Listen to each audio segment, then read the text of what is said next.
الحمد للہ وکفا وسلام علی عبادہ الذین اصطفیٰ اما بعد فاعوذ باللہ من الشیطان الرجیم بسم اللہ الرحمن الرحیم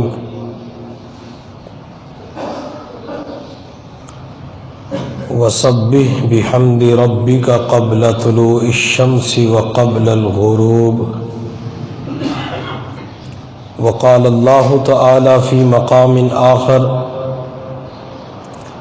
حافظوا علی الصلوات والصلاة الوسطی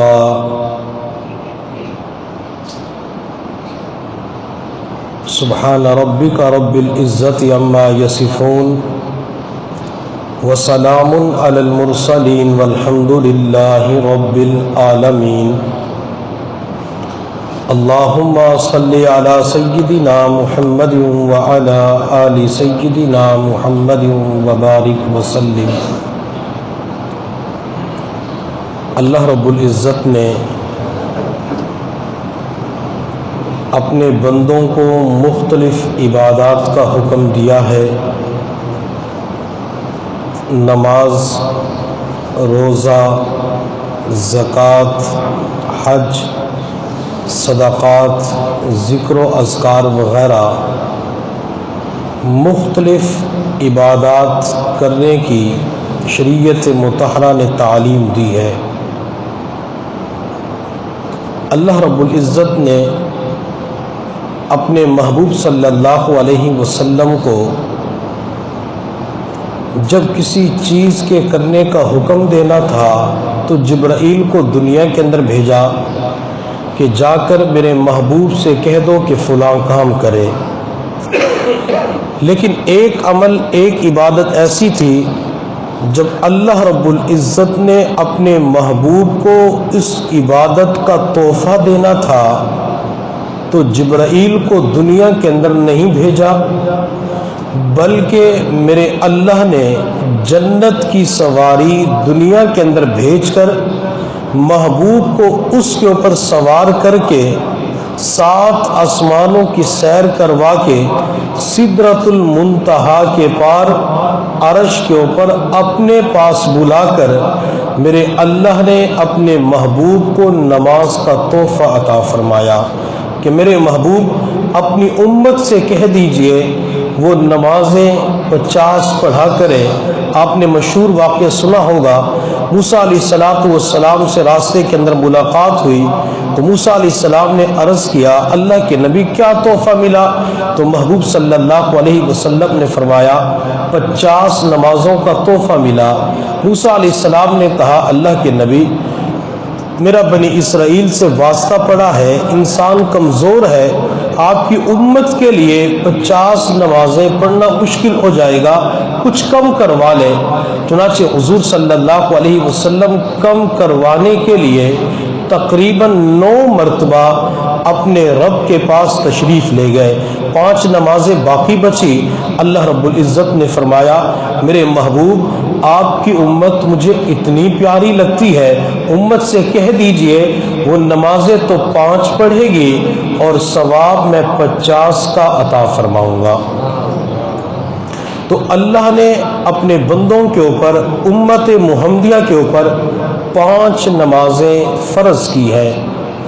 اب ہم معاشرے کے اندر اپنے مسلمان بھائیوں کو اور اپنی مساجد کو دیکھتے ہیں تو ہمیں 5 نمازوں کے حوالے سے نمازوں کے اندر سستی اور کوتاہی پائی جاتی ہے۔ حالانکہ بہت بڑے محلے ہوتے ہیں، بازار ہوتا ہے، لیکن مسجد پھر بھی بھری ہوئی نظر نہیں آتی، اور چند اوقات نمازوں کے ہیں جن کے اندر نمازوں کی تعداد کم پائی جاتی ہے۔ ایک فجر کی نماز کے اندر نمازوں کی تعداد کم پائی جاتی ہے، اور دوسرا عصر کی نماز کے اندر مسلمانوں کی تعداد کم پائی جاتی ہے۔ فجر کی نماز کے وقت سونے کا غلبہ ہوتا ہے، وہ وقت بستر کے اندر گزر جاتا ہے، اور عصر کا جو وقت ہوتا ہے یہ اس وقت گاہکوں کی آمد و رفت کا وقت ہوتا ہے، دکان کے اوپر رش بڑھ جاتا ہے، اور گھروں کے اندر خواتین کچن کے کاموں کے اندر مشغول ہو جاتی ہیں، اور نوجوانوں کے وہ وقت کھیل کود کا وقت ہوتا ہے، حتیٰ کہ معاشرے کے اندر نوجوان، بوڑھے، تاجر اور کسان اپنے جانوروں کے دودھ نکالنے کے اندر مشغول ہوتی ہیں، وہ اوقات کے اندر کاموں کے اندر مشغول ہو کے عصر کی نماز کو قضا کر دیتی ہے، عصر کی نماز کو چھوڑ دیتے ہیں۔ اور جس بندے کی صبح کے اوقات کے اندر ڈیوٹی ہوتی ہے، وہ بندہ صبح فجر کے بعد جا کے دکان کھولتا ہے، پھر 2 بجے 3 بجے اپنے گھر آتا ہے، کھانا کھا کے لیٹ جاتا ہے، حتیٰ کہ عصر کی نماز کے وقت اس کی آنکھ نہیں کھلتی، یا آنکھ کھل جاتی ہے لیکن بستر سے اٹھنے کی توفیق نہیں ملتی، حتیٰ کہ عصر کی نماز قضا ہو جاتی ہے، یا بعض مرتبہ عصر کی نماز تنے تنہا پڑھ لیتے ہیں۔ انسان اگر عصر کی نماز کو چھوڑ دے یا عصر کی نماز تنے تنہا ادا کرے تو بندہ بہت ساری برکات سے محروم ہو جاتا ہے۔ میرے اللہ نے قرآن عظیم الشان کے اندر فرمایا وَسَبِّحْ بِحَمْدِ رَبِّكَ قَبْلَ طُلُوعِ الشَّمْسِ وَقَبْلَ الْغُرُوبِ، اللہ تعالیٰ نے اپنے بندوں کو اپنی تسبیح کرنے، اپنی بڑائی بیان کرنے کا وقت بتلایا ہے کہ تم نے میری بڑائی، میرا ذکر کب کرنا ہے۔ لگتا یہ ہے کہ اللہ نے جو وقت بتلایا ہے وہ وقت قبولیت کا ہے، اس کے اندر ذکر بھی قبول ہو جاتا ہے، دعائیں بھی قبول ہو جاتی ہے۔ میرے اللہ نے فرمایا کہ مغرب سے پہلے تم ذکر کیا کرو، اور مغرب سے پہلے کا جو وقت ہے اسے عصر کا وقت کہا جاتا ہے۔ تو گویا کہ عصر کے وقت اللہ تعالیٰ نے ہمیں ذکر الہی کا حکم دیا ہے، اور میرے محبوب صلی اللہ علیہ وسلم نے فرمایا کہ جمعۃ المبارک کے دن ایک گھڑی ایسی ہے اگر بندہ اس وقت کے اندر دعا مانگے تو اللہ تعالیٰ اس کی دعا کو قبول فرما لیتے ہیں۔ اور نبی علیہ السلام نے اس گھڑی کے بارے میں بتلایا کہ وہ قبولیت کا لمحہ، قبولیت کی گھڑی عصر کی نماز کے بعد ہوتی ہے۔ تو گویا کہ جب بندہ جمعۃ المبارک کے دن عصر کی نماز جماعت کے ساتھ ادا کرتا ہے اور مسجد کے اندر درود و شریف کے اندر مشغول ہو جاتا ہے، ذکر کرنے کے لیے بیٹھ جاتا ہے، تو اس بندے کو قبولیت کی گھڑی ملتی ہے اور دعا قبول ہو جاتی ہے۔ اور جو بندہ عصر کی نماز جماعت کے ساتھ پڑھتا ہے، عصر کی نماز کا اہتمام خواتین گھروں کے اندر کرتی ہے، تو ان کو حضور صلی اللہ علیہ وسلم نے مستقل دعا دی ہے۔ اور میرے اللہ نے قرآن عظیم الشان کے اندر محبوب کو فرمایا وَصَلِّ عَلَيْهِمْ، کہ آپ ان کو رحمت کی دعا دیجئے، اِنَّ صَلَاتَكَ سَكَنٌ لَهُمْ۔ میرے محبوب صلی اللہ علیہ وسلم جب آپ اپنی امت کے لیے رحمت کی دعا کریں گے تو آپ کی دعا کی برکت سے امت کو سکون مل جائے گا۔ اب نبی علیہ السلام کی دعا امت کو سکون عطا کر دیتی ہے۔ اب آپ صلی اللہ علیہ وسلم نے دعا مانگی، اے اللہ اس بندے کے اوپر رحم فرما جو عصر کی نماز جماعت کے ساتھ پڑھتا ہے۔ وہ کہ نبی علیہ السلام نے ہمیں رحمتوں کی دعا دی ہے۔ آج کا انسان رحمتوں کی، برکتوں کی دعا کرتا ہے، کبھی رحمتوں کی بارش مانگتا ہے، کبھی اپنی صحت کے اندر، کاروبار کے اندر برکت کی دعا کرتا ہے۔ اور میرے محبوب نے کتنی پیاری دعا دی ہے اس بندے کو جو عصر کی نماز جماعت کے ساتھ پڑھتا ہے کہ اللہ تعالیٰ اس کے اوپر رحمت نازل فرما دے۔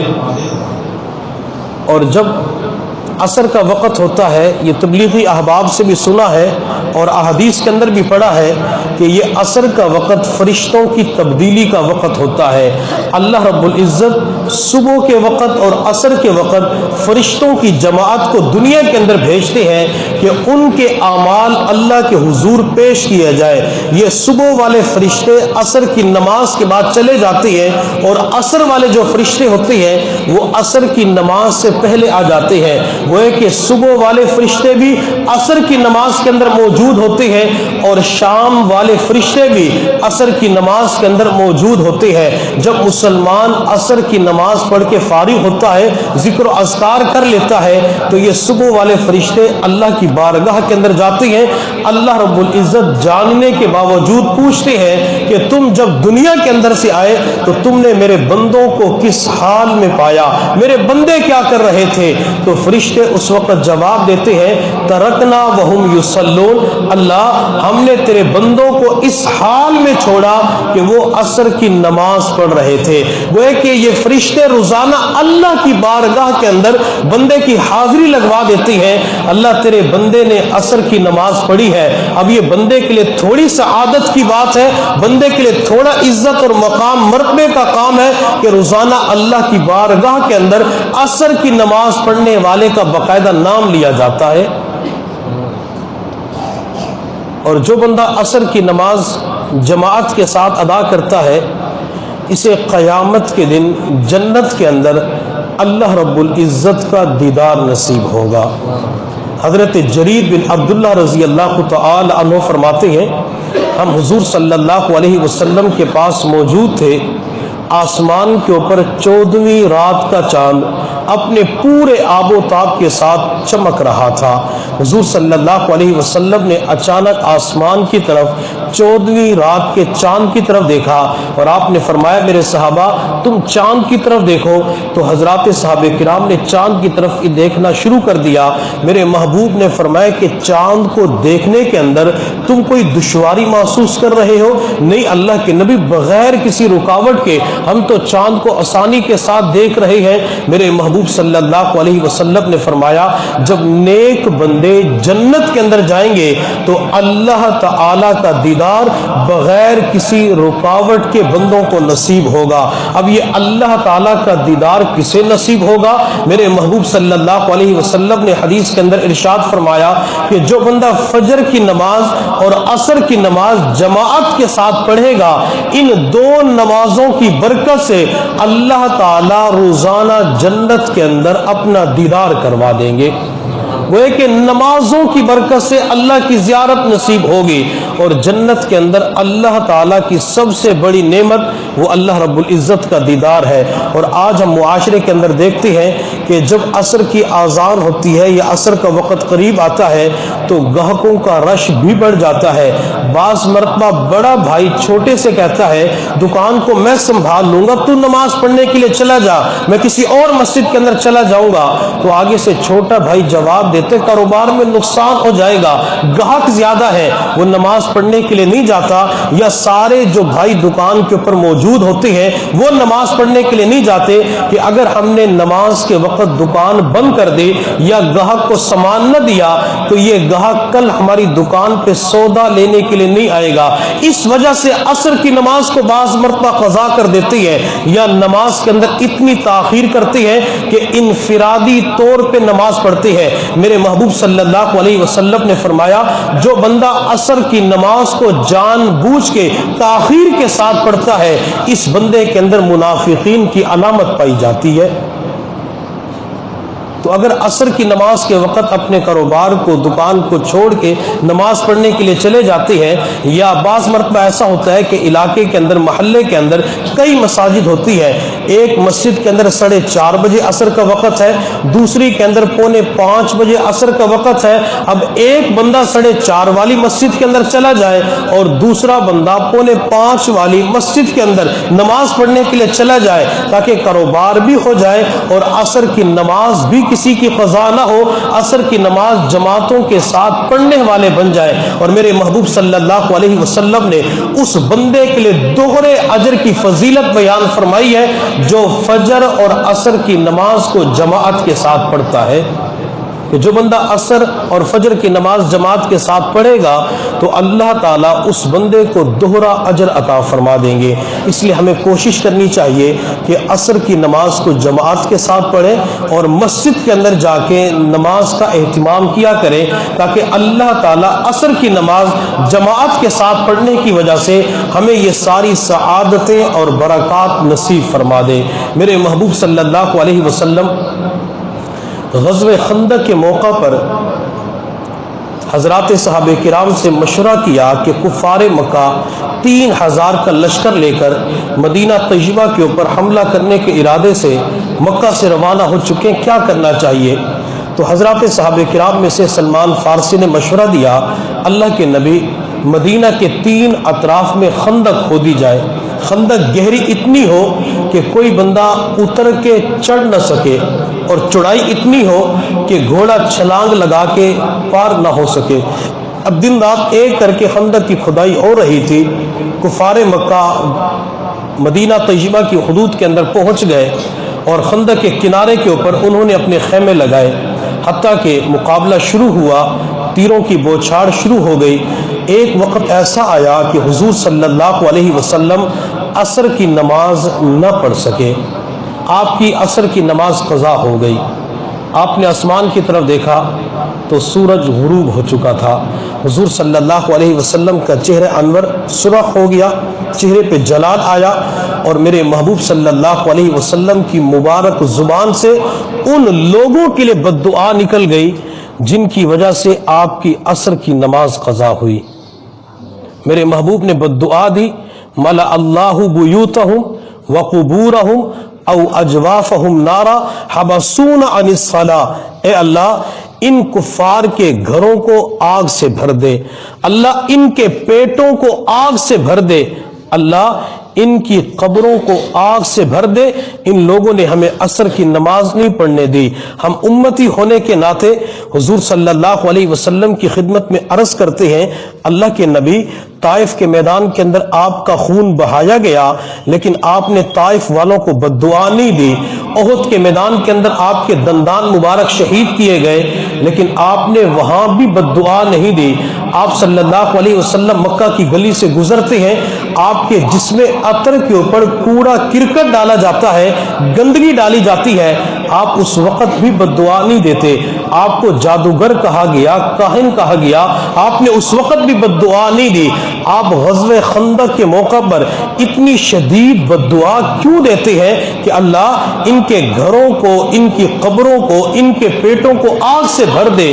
حضور صلی اللہ علیہ وسلم ارشاد فرماتے ہیں، طائف کے میدان کے اندر میرا خون بہایا گیا، احد کے میدان کے اندر میرے دندان شہید کیے گئے، یہاں تو میرے رب کا حکم ٹوٹ چکا ہے. ان لوگوں نے مجھے نماز نہیں پڑھنے دی، اور جب کوئی بندہ میری نماز کے اندر خلل ڈالتا ہے تو میں برداشت نہیں کر سکتا. یہاں پہ ٹھنڈے دل و دماغ کے ساتھ سوچنے کی بات ہے کہ جن لوگوں کی وجہ سے آپ کی عصر کی نماز قضا ہوئی تو آپ نے ان لوگوں کو بد دعا دے دی، اور آج کا مسلمان اپنی دکان کی وجہ سے عصر کی نماز کو قضا کر دیتا ہے. آج کا مسلمان اپنے بچوں کو اکیڈمی چھوڑنے کی وجہ سے نماز کو قضا کر دیتا ہے. آج کا کسان جانوروں کا دودھ نکالنے کی وجہ سے عصر کی نماز کو قضا کر دیتا ہے. آج کا انسان تھکاوٹ کا غلبہ ہوتا ہے اور نیند کی خاطر عصر کی نماز کو قضا کر دیتا ہے. اور بعض مرتبہ گھروں کے اندر خواتین یہ کچن کے اندر اتنا مشغول ہوتی ہے کہ عصر کی نماز کا پتہ ہی نہیں چلتا، اور عصر کا سارا وقت کچن کے اندر مختلف ڈشیں بنانے کے اندر گزار کے نماز کو قضا کر دیتی ہے. اب جن کی خاطر انسان نماز کو قضا کرتا ہے یہی قیامت کے دن وبال جان بن سکتی ہے. بعض مرتبہ انسان اپنے بچوں کی خاطر نماز کو قضا کر دیتا ہے. میرے اللہ نے قرآن میں فرمایا، انما اموالکم واولادکم فتنہ، یہ اولاد تمہارے لیے فتنے کا باعث بن سکتی ہے. کب بن سکتی ہے؟ جب انسان اپنی اولاد کی خاطر اللہ کے فریضے کو ترک کر دیتا ہے تو یہی اولاد قیامت کے دن وبال جان بن جائے گی.